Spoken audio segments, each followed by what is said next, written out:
When the army came to tell me that David had been killed by a Palestinian sniper, one of the first things that I said is, you can't kill anybody in the name of my child. I didn't even know that I said that, but they told me afterwards. And that was really the beginning of me looking for a way to prevent other mothers from experiencing this pain. It's not a pain. I'm a fixer. Can't fix this. But what could I do with it? And especially I wanted to prevent other mothers from experiencing this pain.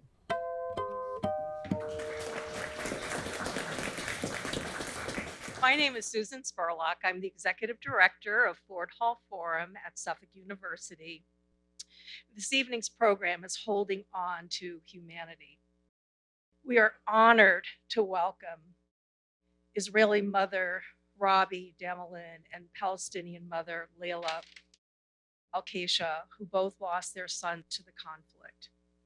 They are members of the Parents Circle Families Forum, a joint Israeli-Palestinian organization made up of more than 750 bereaved families whose common bond is that they have lost a close family member to the conflict, but instead of choosing revenge, have chosen a path of reconciliation. It is now my honor to introduce this evening's moderator, Charles Sennott. So Charles is the founder and editor of the Ground Truth Project. He's an award-winning correspondent, best-selling author, and editor with 30 years of experience in international, national, and local journalism.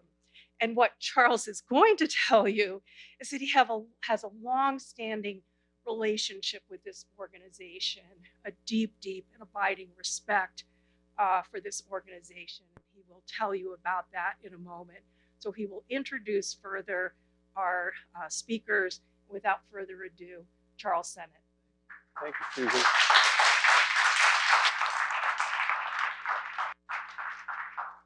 Thank you. It is such an honor to be here with Robi Damelin and also with Layla Al-Sheikh, our two guests this evening. And I'm really going to very quickly turn it over to them to tell their stories. This may be the lightest touch moderating I will ever do, because we've been talking about the power of having Robi and Layla tell their own stories. And so I'm gonna have them do that. And I wanted to just share a moment of my story here, so you know when I do speak with them, I want to just speak to my own history. So I lived in Jerusalem with my wife for 5 years as the Boston Globe's bureau chief. I've had about 25 years covering the Middle East. And it's a long story, but there's one piece of it that I think is particularly relevant, which is my wife and I have 4 sons, and 2 of them were born in the Holy Land. And they were born, one in Jerusalem, one in Bethlehem in the West Bank. They are American citizens with US passports, but their passports are a fascinating and beautiful documents, because they say, for the one born in Jerusalem, it says, citizenship, he's a United States citizen. Place of birth, Jerusalem. Country of birth, blank. It was still part of the final status of the peace process, would be given to both sides were supposed to share Jerusalem as a shared capital. History would intervene on that, but that is a moment in time when the peace process was alive and well, and that was 1998. And it really was a time that was very, very hopeful. Our other son, Gabriel, was born in Bethlehem in the year 2000. His passport says same thing, US citizen. City of birth, Bethlehem, West Bank. Country of birth, blank. State of Palestine had not yet existed then, has not yet been declared officially in existence yet. The reason I bring it up is because we feel we lived in this place that is what I would call the radical middle, the place where you can try to hold on to your humanity by getting to know both sides, all sides of the conflict. Because there's more than just two. There's religious and non-religious, there's Israeli and Palestinian, there's left and right. The parameters of the differences are complex and really important. And I just want to locate myself as someone, as a journalist. I really hold on to that idea that our role is in the middle. It's not to be indifferent, but it's to try to balance truths and to try to help people hold on to their humanity, maybe one of the greatest framings for a journalist these days. So I just wanted to share that as a touchstone. That's where I'm coming from. And I want to just turn it over to say we're going to have three parts to our discussion today. The first is narrative.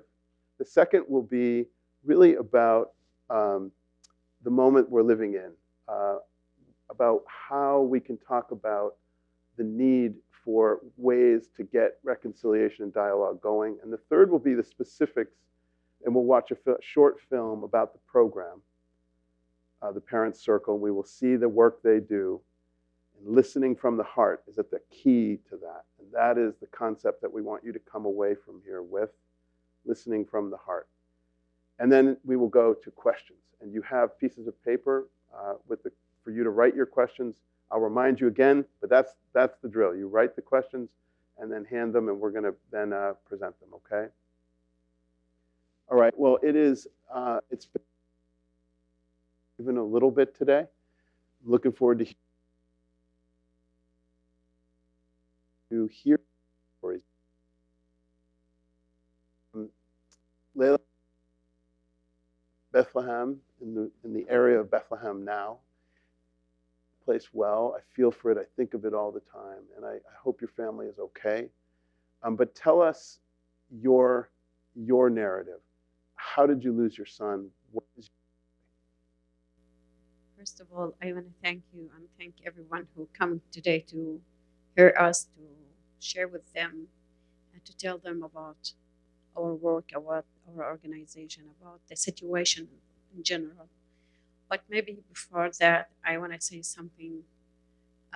There's a Palestinian author write, the war will end and the leaders will shake their hands.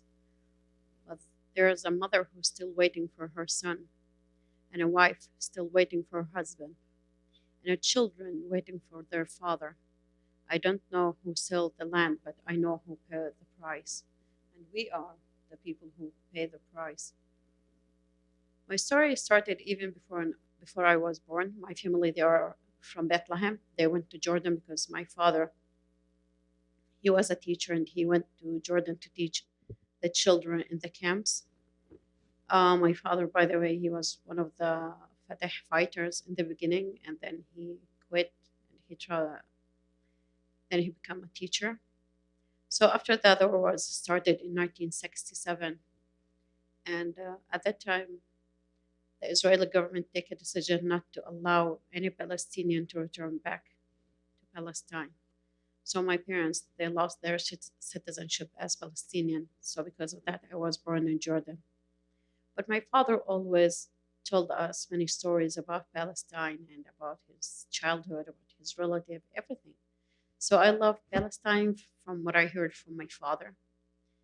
And after I finished my study in accounting and business, I met my husband. He's originally from Bethlehem. So in 1999, I came to Palestine to get married and to start our life. And for every Palestinian who born outside Palestine, it's a dream come true to return back and live there. And I've been so happy to be there. And that happiness become much more when we have our two children. Even during that time, the second intifada started. And during that time, the Israeli again have another decision not to give people like me who came from Arab countries a Palestinian ID.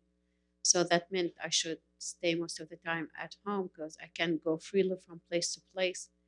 But I said, okay, I have my family to take care of them until I could see my family in Jordan.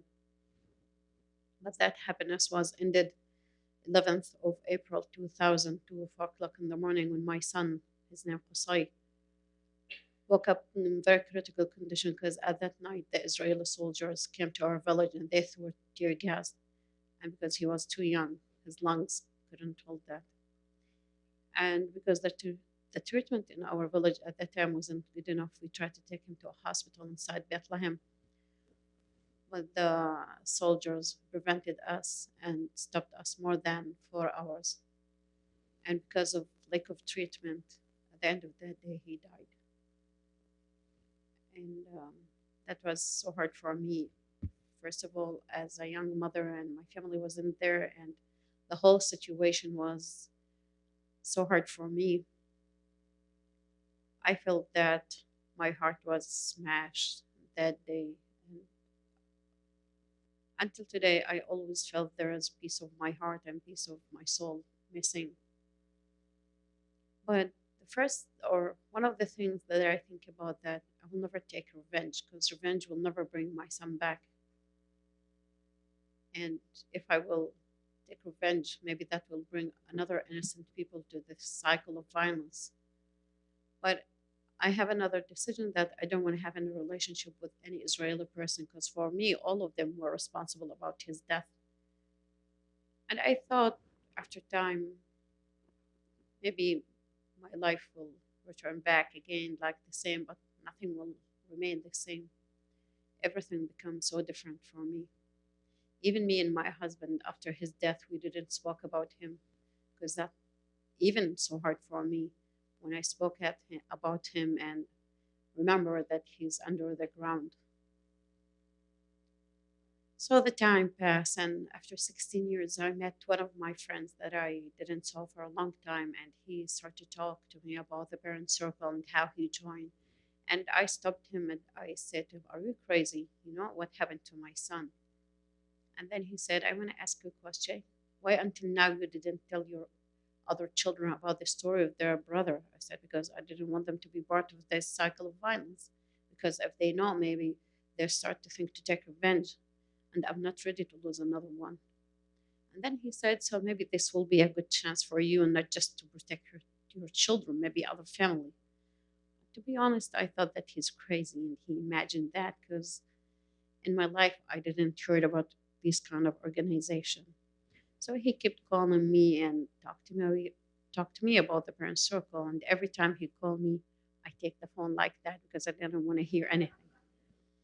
And one day he invited me to a conference in Bethlehem, and I said, "Okay, I will go, just to make him stop talking about this." And that day in the morning, I start to think what kind of excuse that I should tell him, because I didn't want to go there. And then he called me and he said, "Get dressed. I'm waiting for you. I know you try to find excuse and you don't want to go there." And I said to myself, "Oh my God, I should go there just to make him stop talking about it." So when we arrived in the beginning, they were just Palestinian. I sat with them. We spoke about many things. 5 minutes later, when the Israeli tried to enter that room, I start to feel there's something aching in my chest. I don't want to be with them in the same room. I try to leave. Then he convinced me just to sit and listen. Since we arguing about that, I saw something amazed me. I saw them laugh with each other, hug each other like a family members, not just as a friend. And I said to myself, "Oh my God, they are so crazy how they could do that." And then I decided to sit and to listen. So when the Palestinians start to talk about their personal stories, I know most of these stories, and I live in that situation, so I could understand. But when the Israelis start to talk about their personal story, I was really touched and moved, because that was the first time I felt that we shared the same pain, we shared the same tears, even if we had different circumstances, but we're still human. And nothing worse than losing a child, and no one could understand that pain unless someone be in the same situation. And I decided to participate in another project to learn much more about the Israeli, because as a Palestinian, I just met settlers, also soldiers. In that project, they asked me to talk about the story of my son, and that was so hard for me after 16 years to speak about him. It's like to open the wound again, bring everything back, the memories, the pain, the anger. And I start to cry. And there's an Israeli woman came forward and she started to apologize. And she said, "Yeah, I didn't hurt you, but the people who hurt you from my own people. I'm a mother too. I could understand your pain." She came and hugged me, and both of us started to cry.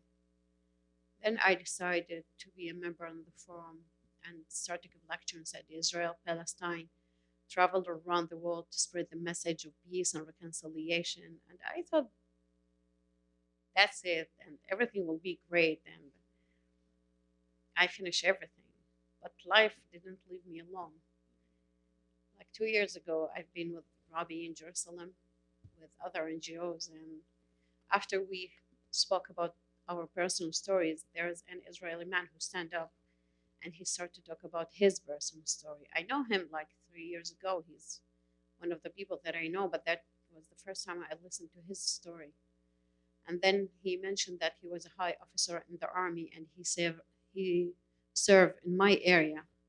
And then he mentioned that he prevented a Palestinian car which had sick children from going to a hospital. Then it's become hard for me. It's like someone slapped me in my face. I didn't know what to say or to do. And I started to cry. And then Robbie asked both of us to go outside to speak. And then he said to me, "Look, Layla, I know this is hard for you, but this is so important for me to tell you that part of my story." And then he mentioned that after time, his son becomes sick. And when he tried to take him to a hospital, the guard stopped him because he wanted to ask him a few questions. And then he said, then just I realized what I did to the Palestinian. Then he quit from the army and he jailed because of that, because he refused to serve. And then he established another organization called Compassion for Peace with ex-Palestinian fighters to end the occupation, to end this conflict. And then I look at him and I said, "Look, Ken, this is so hard for me to listen to your story. But at the same time, I want to thank you to tell me that part. If I know that part was there and you didn't tell me, I will never forgive you. But because you have that honesty and have that courage to speak in front of me, I will forgive you because even I know what you try to do to end this occupation." And then I realized this is the real reconciliation. It's easy to speak about love, about peace, about all these lovely words, but sometimes we ask ourselves if we meant every word we say, or even if we meant everything that we did. And that even gave me courage and power to continue even in these dark times. I will tell you a little bit about the West Bank because all the people just care about what happened in Gaza. Yeah, I know this is so important to pay attention to what happened in Gaza, but at the same time, West Bank under closure since the 7th of October until today. And all the people who work inside Israel, they lost their jobs. Most of the time, my children even couldn't go to school. And if they went to school, they just go for one day. We didn't have shelters. In my village, we called Area C. There's many rockets fell down and we didn't know if it's from Hamas or even from the Iron Dome. And we didn't have shelter to hide if something happened. Settlers daily, they burn the houses of the Palestinians, attack them in their street. Everywhere they attack them, they steal their sheep or their everything they could do. And the problem that the Israeli soldiers encourage them and they protect them. And this is so hard to live a life like that. And some people maybe will ask me, how could you do this? I said, to protect my other children. I don't want to live a life like that. Every day when anyone call me or knock my door, I pray to God that I don't want to hear that phone call again to tell me, we are so sorry you lost your son. My oldest son, he's now 21 years old, and he went from place to place. And all the time I call him to be sure that he's safe. He's not stuck somewhere or a settler attack him in the street or something. I don't want to live a life like that. I want to change this life for my children, for my grandchildren, because every person in that place, in that area, deserves to live, because God created us to live and to love. Thank you so much.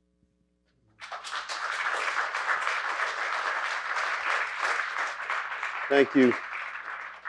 Thank you, Layla. That's incredibly powerful. And we're going to come back to some of those themes around what you called love. And the other word I want to come back to that you said is courage. And the reach out. Thank you for your story. Robbie. You know, I'm just sitting here and thinking to myself, what is it that I can say that will make an emotional breakthrough, that will make you want to be a part of the solution? What can I say? You wouldn't be sitting in this room if there wasn't some act of social justice that you did at some time, and that's why you're here. And so I think I'll just tell you my first act of social justice. Why not? You know, it's a Okay, nice story. but Robbie, can I ask one question, No. if I may? No, Okay. We do want to also know your story. of course you know my story. I just feel like lightening up, okay? And also for you to look at what is it that, why you're here. When I was 5 years old in South Africa, the dairy used to bring the milk with a horse and cart. And the guy who delivered the milk used to beat the horse. And I'm a big animal lover. So I couldn't bear that. So I decided to encourage my friend Barbara Fudge, and the two of us went to Giskin's dairy and stole the horse. It was a huge horse, and we brought it home and put it in our tennis court. And my father came home and found a horse in the tennis court, and I got sent immediately to boarding school. But actually, when you think about it, it's the beginning of a survivor. And that's what we are. And that's why we're here. And I want to ask all the time, why? Why did this man kill my son? When the army came to tell me that David had been killed by a Palestinian sniper, one of the first things that I said is, you can't kill anybody in the name of my child. I didn't even know that I said that, but they told me afterwards. And that was really the beginning of me looking for a way to prevent other mothers from experiencing this pain. It's not a pain. I'm a fixer. Can't fix this. But what could I do with it? And especially I wanted to prevent other mothers from experiencing this pain. And I spoke at a huge demonstration, something like 3 months after David was killed. And the Parents Circle heard me and found me and came to talk to me and invited me to a weekend in East Jerusalem. And I remember sitting around the table and looking into the eyes of the Palestinian mothers and realizing what an amazing force we could be if we could stand on the stage like Layla and I and speak in the same voice to end this madness. And it actually was a pivotal part in my life. I just closed my office and started to travel all over the world with a Palestinian partner and realized immediately this is not a local message. This is a message for the whole world. And notice just how much people were hungry to hear this. I thought it was a big deal. Really, I was very pleased with myself. And I could speak English. You know, most people born in South Africa can speak English. And the Americans think I'm British, and the British think my accent's appalling because, of course, it's South African. So after traveling, one night I was sitting next to my computer and there was another knock on my door, and I went to the door and there were 3 soldiers standing there. And when they're 3 soldiers, it can only mean one thing. So I just slammed the door in their face. I couldn't lose another child. That would be the end. And they kept knocking and knocking and knocking, and eventually I opened the door and they said, we came to tell you that we caught the man who killed David. And they thought I'd be delighted, you know, and I'd leap around my lounge with revenge and glee.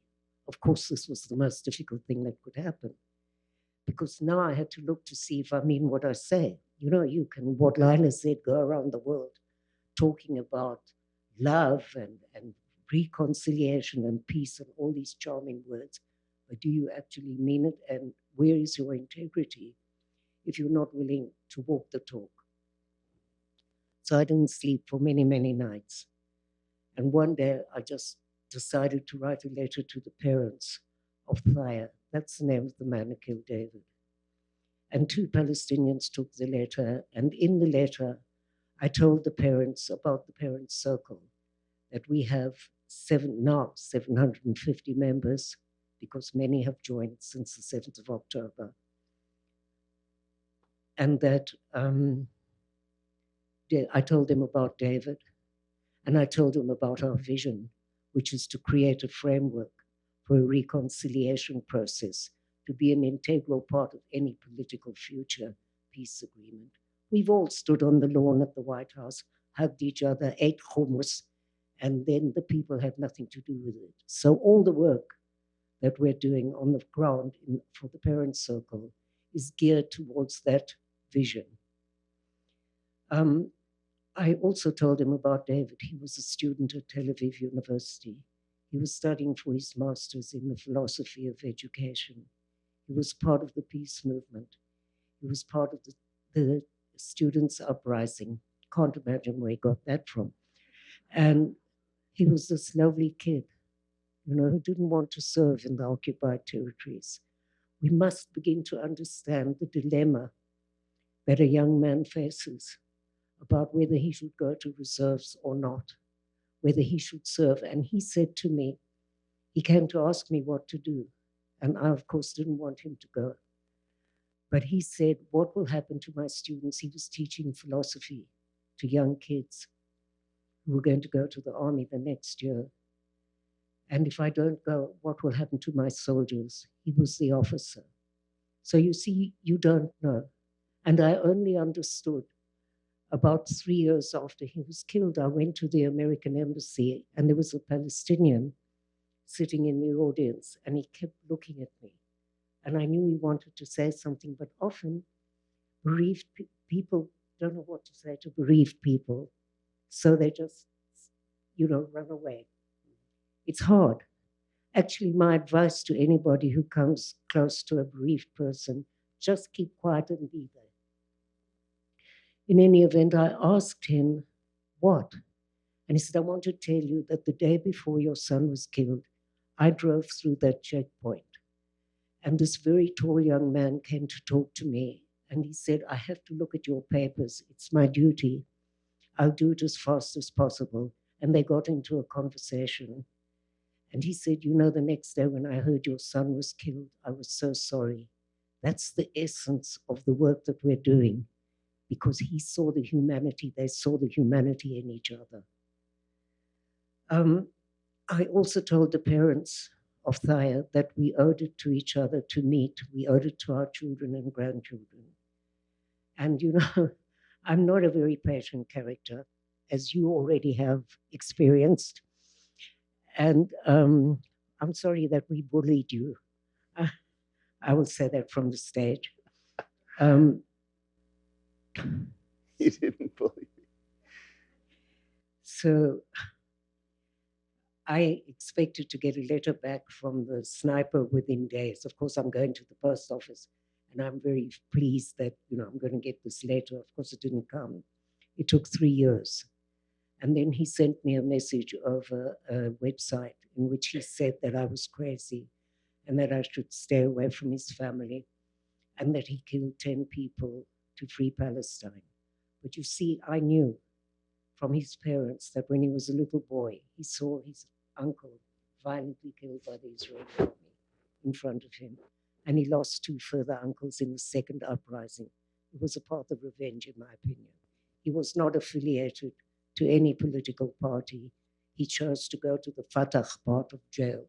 You can choose that or the Hamas. He's become a folk hero. They made movies about him, and I think that they should free him if that will bring one hostage back. Because for me, the sanctity of human life is much more important than a man sitting in jail. Thank you.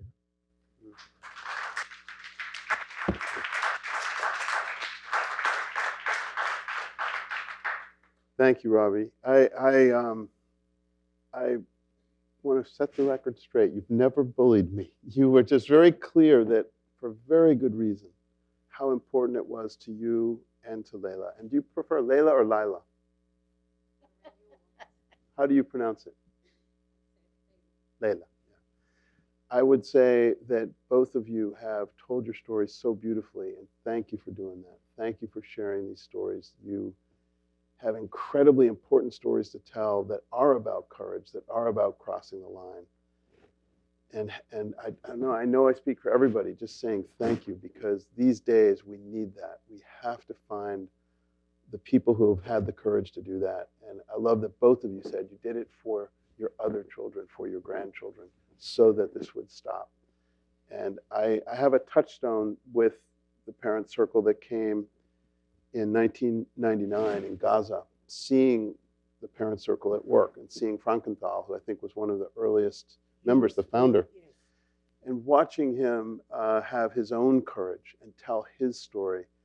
And I'm very struck by all these years later to hear you with the same organization telling your stories and really working hard toward reconciliation in the truest, hardest, most difficult meaning of the word, not the pretty nice version of the word. The version of the word that has to do with really hard work and great courage. And I want to ask you about how you came to get involved, like what brought you there, and more specifically, how would you further describe the program itself? What is the work you're doing? We will see a film, but before we get to that film, maybe describe the actual work of the Parent Circle. And then if we start with Layla and come to Robi. Layla, how would you describe the work? We have many projects. The many project is the Parallel Narrative Project, which gives chance for both sides to sit, to meet, and to talk, to understand. Because as Palestinian and Israeli, most of us, we didn't have a chance to meet or even to talk as person to person. So this kind of project help both sides to sit, to talk.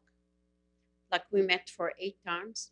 We have many activity, and we have 2 professors, one Palestinian, one Israeli, to talk about the history of the 2 nations. We went to Yad Vashem Museum to learn about the Holocaust. We even went to visit a Palestinian village was existed for 1948. It's not about comparing the pain. It's not about who's first, who's second, who's right, who's wrong, but it's about to understand, to learn. And we have other projects. One of them, the Memorial Day. And this day, we stand side by side together to send a message, an international message to everyone. If we are the people who suffer daily from this occupation, if we are the people who lost their beloved ones because of this occupation, could stand side by side and put our effort together to end it, so everything could be possible. Thank you. Robi? You know, we must talk about the 7th of October because it affects everybody's work and because that's what's happening.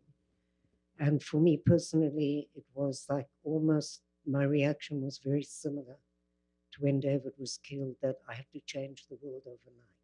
So this is my 5th time in America since October.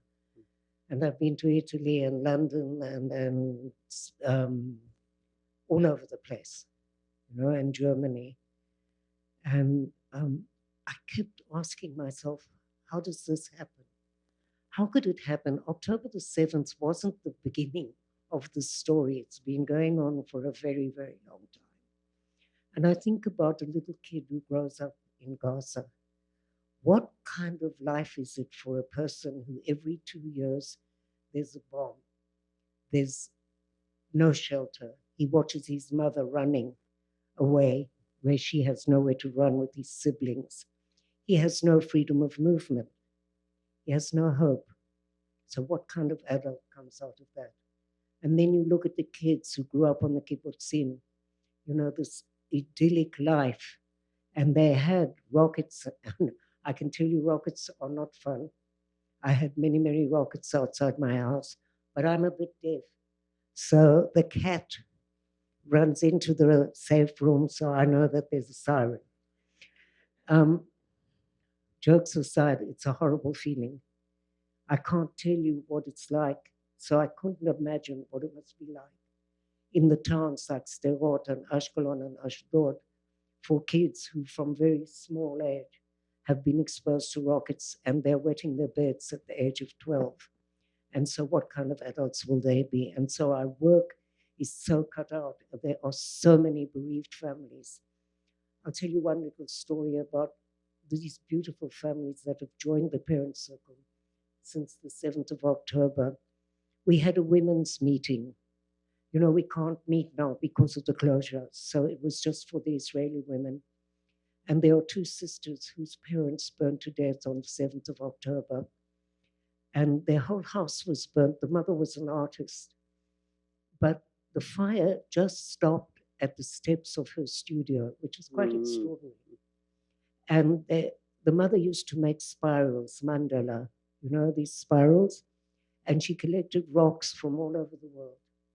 And the two sisters brought the rocks to the Parent Circle meeting, and we all wrote something on it. I got vision, and you know, you chose something out of the basket. But I'm telling you this because that's the hope, because there are extraordinary people. I just was in New York with the son of Vivian Silver, who was a dear friend also of Layla, who used to drive children to hospitals, Palestinian children from Gaza, to hospitals in Israel, and she started Women Wage Peace, and she worked with the Bedouin. I mean, how could they kill her of all people? She got burned to death, and it's extraordinary. But in Gaza now, there's a huge sign from a human rights organization with Vivian Silver's name on it. They dedicated since the war. That's extraordinary. There are all these beautiful stories. So that's the consequence of this madness, are these extraordinary people that are showing up everywhere. And these are the people that need support. And please, you know, I'm talking to the students. This is the first time that Palestine has been on the map for so long. What if they would start to support every NGO or any NGO in Israel and Palestine who are working to end the occupation, working to end the war? It doesn't matter what, Palestinian or Israeli. Wouldn't that be the most extraordinary use of all this extraordinary energy? Put it into something that can make a difference in Layla's life and in my life. One of the things I think about a lot, you touched on beautifully, which is, where do we start our history? We're not going to go there in this setting. It's a place. That's where I bullied you. I know you did. And I wouldn't call it bullying. I'd call it, you know, sort of encouraging in a different direction. But I think 1948, 1967, I mean, you can go back as far as you want to. I love that you said October 7th is not the place where this history begins. It's so important to remember that. But it was a horrific moment of suffering, as we all know. The hostages who are still being held, the families that went through that hell. But here is the question of why. Here's the question of why. What happened to the Israeli army on the 7th of October when they lost? Okay, so that's humiliating for this army that would have this whole allure of being the best army in the world, right? Suddenly, they lost the war on the 7th of October. Very clear.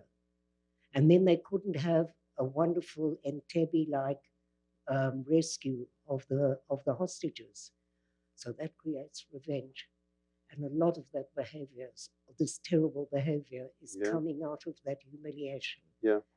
And we have to look at these things to understand in order to change. That's why I spoke about the kids in Gaza, the kids in the kibbutz.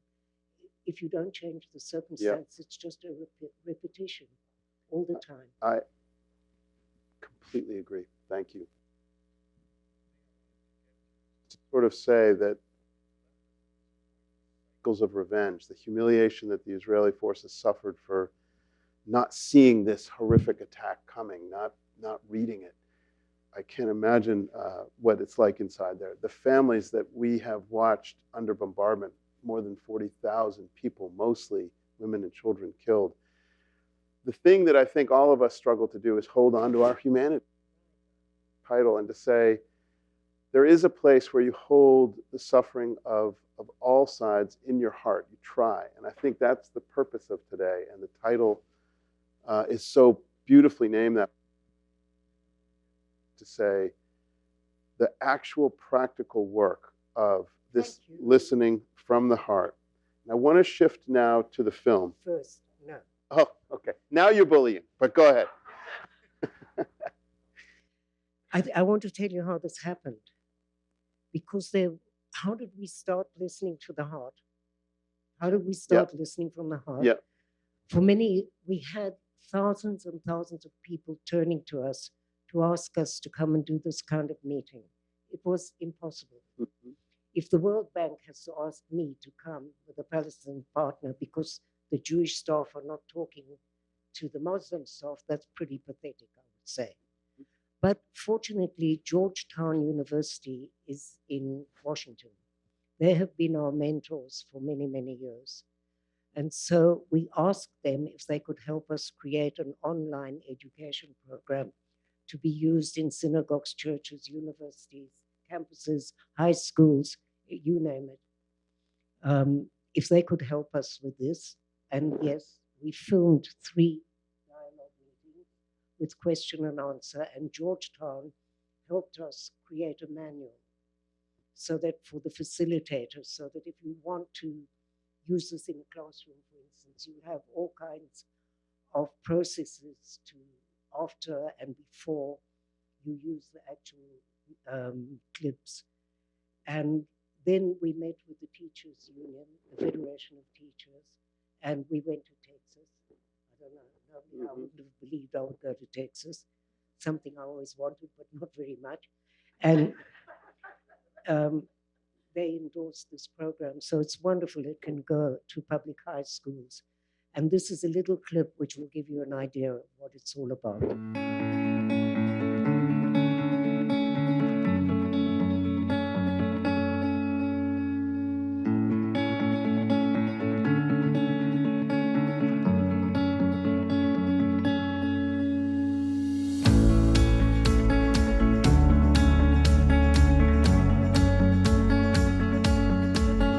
An Israeli border police shot and killed my 10 years old daughter, Abir. They've killed 5 people that day. One of these girls was my 14 years old, Smadar. When we reached the hospital, they said it's too late to save his life. The army came to tell me that David had been killed by a Palestinian sniper. About 8:13 in the morning, they were shot with an RPG grenade, and all 4 of the soldiers, including Yanai, were killed at the post.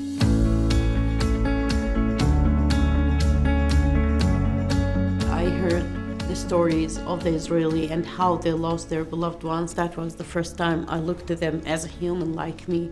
If we can call each other brother, anyone can.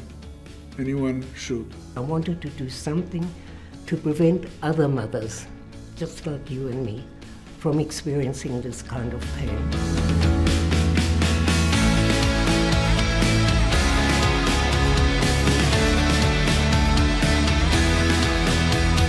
If you want to make peace with your enemy, you need to work with your enemy. Then your enemy become your partner.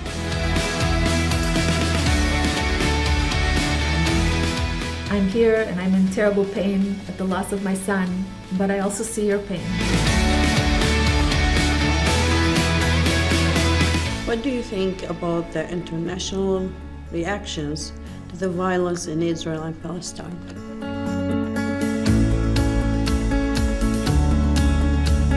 When I show empathy for one side, I'm told I'm being anti-Semitic or anti-Palestinian.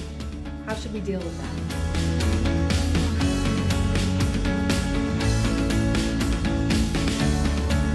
The work you are doing actually has an impact. How do you know?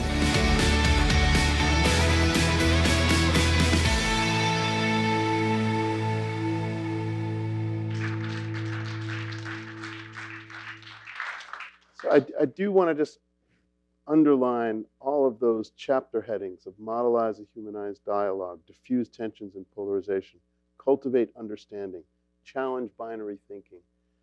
What could be more important in this moment where it feels like anytime you try to show empathy, you feel like you're pulled from one side to the other? How do we hold on to that middle ground and listen from the heart? And I want to ask you to start us off, Layla, and ask you, how has this important work been received. It's a challenge in your communities.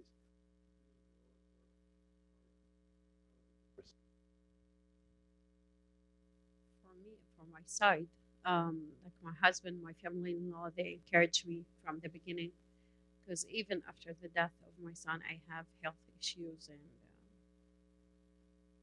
I have hard time. Even when I have my other children, I couldn't deal with them as I should. I always felt there was like a wall between me and my children and other people. And after I became a member in the forum, my oldest daughter, she were against that, because she know the whole story, and she's the oldest. She asked me many times to leave the forum, and that was so hard for me how to explain that for her, because it's easy sometimes to talk to other people about all these things, but the closest people, it's much harder. So 3 years ago, when we have the Memorial Day, I was one of the speakers. We have 4 speakers, 2 Palestinian and 2 Israeli. After we spoke and returned back home, I was really terrified, because I didn't know how her react will be. But then she came forward and she said to me, "Now just I understand why you are doing this, and I'm so proud of you." And that was one of the most important point in my whole journey, because if my children could understand that, so it's easy. But not everyone could, even after he heard that, will react the same thing like my father, because he was one of the first fighters. He was against that until his death. And he asked me many times to leave the organization. And he said, "How could you do this? We're still under occupation," and all of these things. I respect him, and I could understand how he think. But once I said to him, "Do you know that my son died? Did you know his story?" And he said, "No, you didn't share any details with us." I said to him, "You know that I stayed in Bethlehem for 11 years, couldn't came back to visit you because I didn't have a Palestinian ID. Did you know what happened to my life?" And he said, "No." I said to him, "How could you judge me? How could you ask me what to do or not to do? This is my life, and I'm the only one who could take the decisions." And he was shocked, because that was the first time I argued with him. And I've been shocked, because I have that courage to argue with my father in this sensitive issues. But when you believe in something and you really feel it from your heart, you will fight whatever that will cost you. Even during the 7th of October, many of my relatives, they said, "This is the peace that you're talking about?" And they called us betrayers, and they said that what we are doing is kind of normalization. But I'm not like angry or feel um, sorry, sometimes I lose the word, but like I could understand how they could feel. I could understand their anger, because one day I've been in that place. Right. But it's how you could talk to them. I know that not all of them will be convinced, because the situation, it's much harder than we explain. Right. Whatever we said, there's sometimes things you can't explain by words. So I've covered Israel-Palestine and the conflict there, and the attempts at dialogue, Northern Ireland, Kosovo, places all over the world. How the work is received is always stunned me, that the polarization, splitting apart, the blaming of those who try to reach out to understand each other are seen as immoral. How is the work that you do, Robi, received in Israel? Well, firstly, the powers that be have decided to ban us from schools. We do these dialogue meetings something like 18 years. It's the only cross-border organization working in schools. I don't know if you know this name, Itamar Ben-Gvir. No doubt you do. He was the instigator, and then the Ministry of Education. So we took them to... For those cabinet ministers in the Netanyahu government who was part of the settler movement, Right-wing very radical, fascist. right-wing, and part of a movement specifically that was very much aligned with the settler who ended up killing Rabin. And it is a radical element inside the government of He's Netanyahu. not alone. There are several of them. The Minister of Education, he's great wisdom, so we took them to court and we won. And we got costs. And now they're starting up again. And the same thing happened to try and get us out of the schools because we touch something that frightens them. Then we have a summer camp every year for bereaved kids. And they decided, the powers that be again, to actually have a debate in Parliament if they should send Israeli and Palestinian bereaved children can have a summer camp. So it was a nightmare to fight the Ministry of Education. And finally, what happened is the American embassy and the German embassy intervened.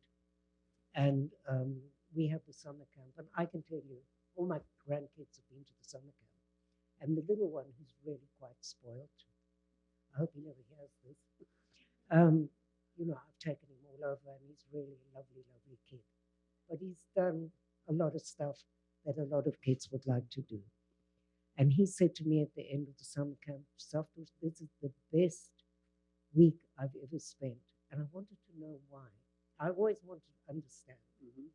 And I understand that it's the alleviation of the fear of the other. This is the first time he really met Palestinian kids.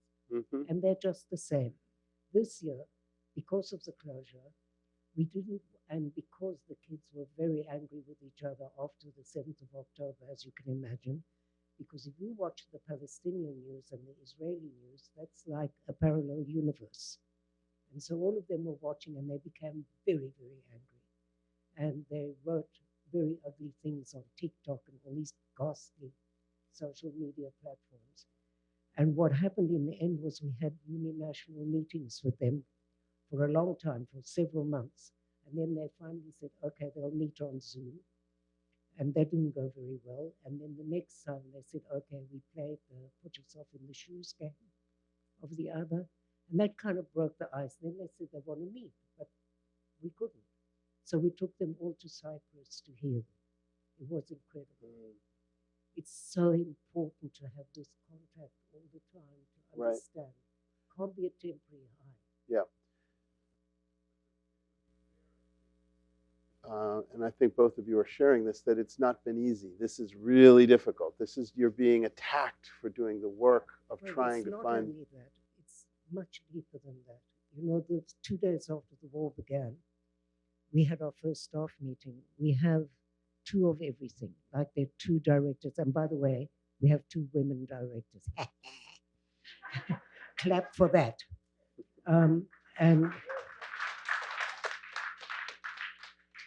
And we have 2 education, 2 people who are spokespeople. It's 2 of everything.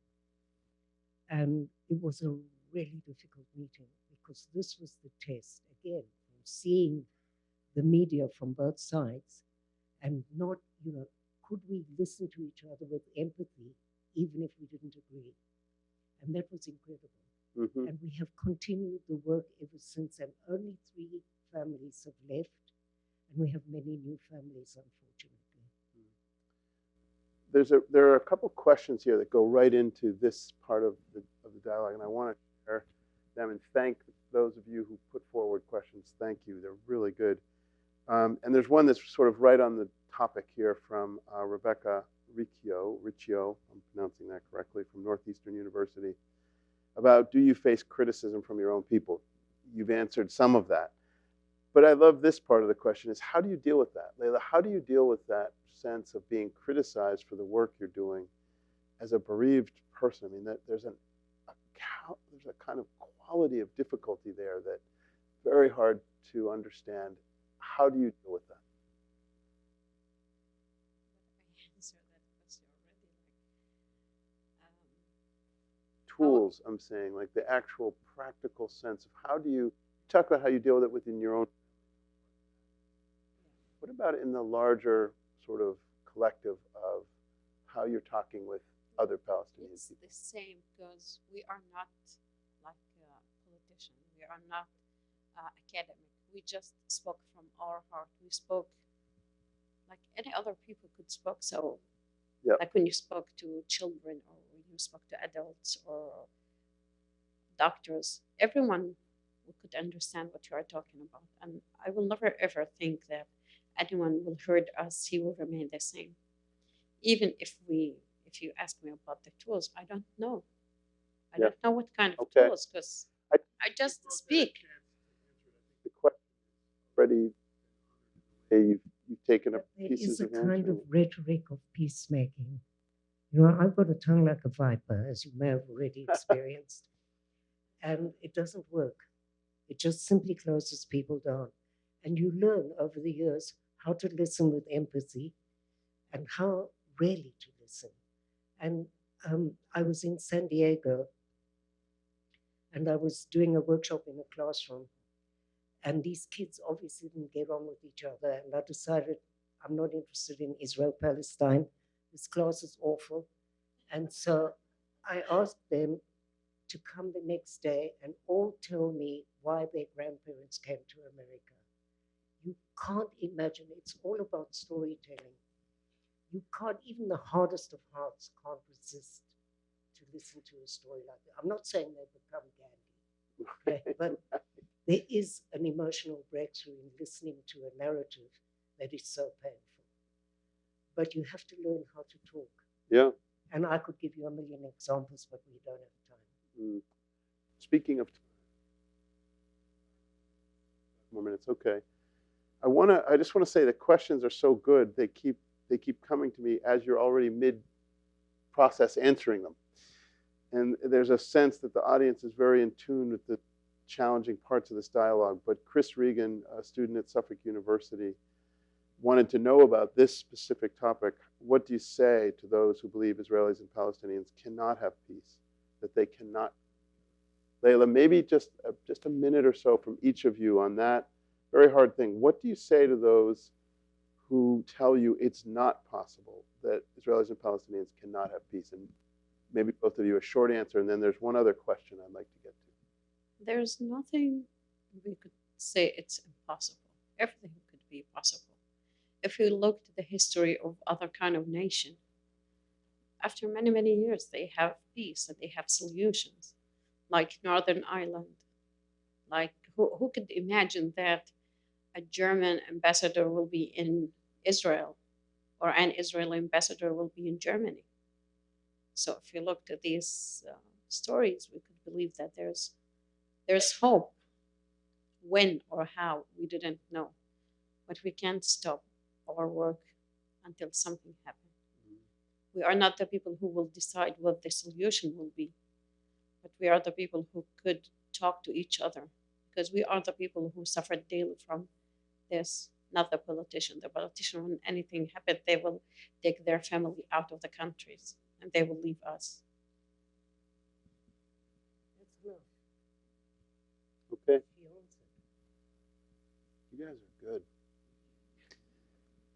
There's a question that's, again, it's very simple, and it's very powerful about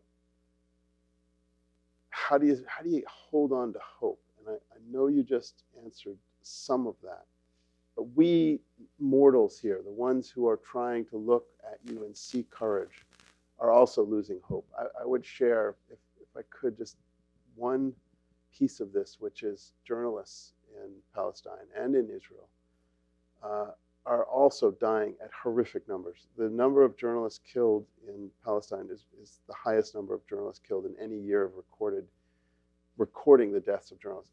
There's a courage that comes to the work of truth-telling and journalism, and trying to listen, trying to do that real listening from the heart, trying to bring that courage. As journalists, we also get demonized. We have a president of the United States who called journalists the enemy of the people. I have, just from listening and covering events, have been described as anti-Israel.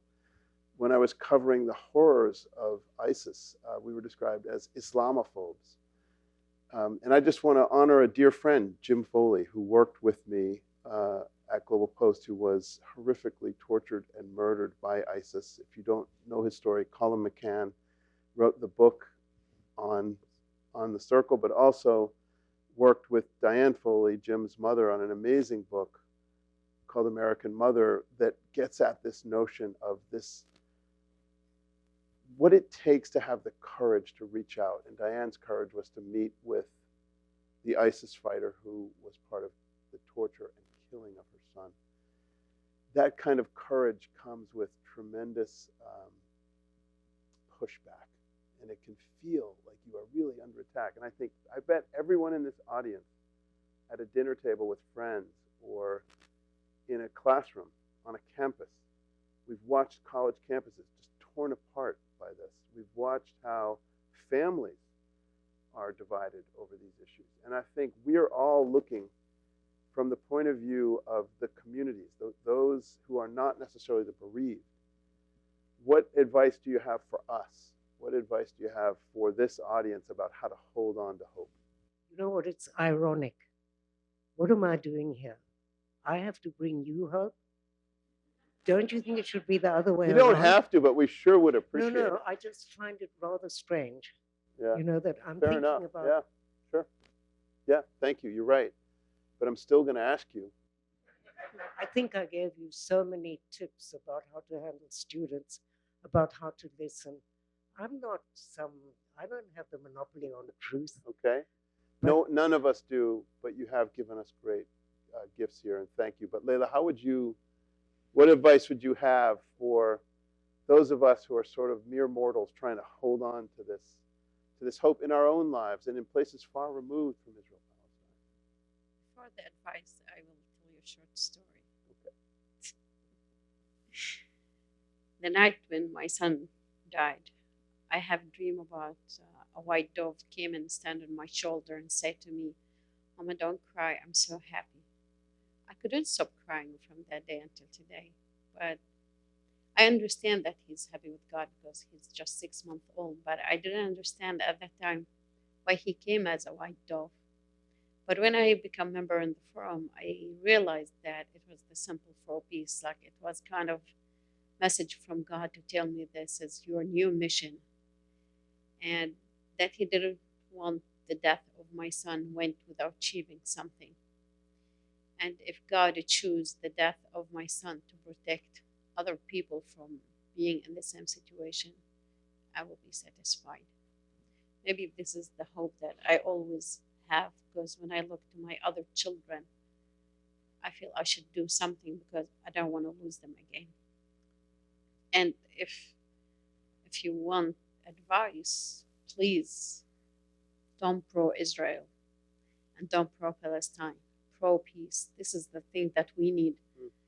And if you fight together,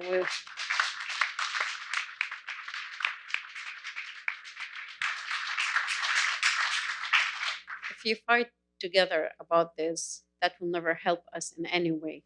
But if you pro-peace, this is what we need. That is a powerful note to end on. Thank you. Thank you both. Thank you, Robi. Thank you. Thank you, Layla. And remember the practical. Get involved.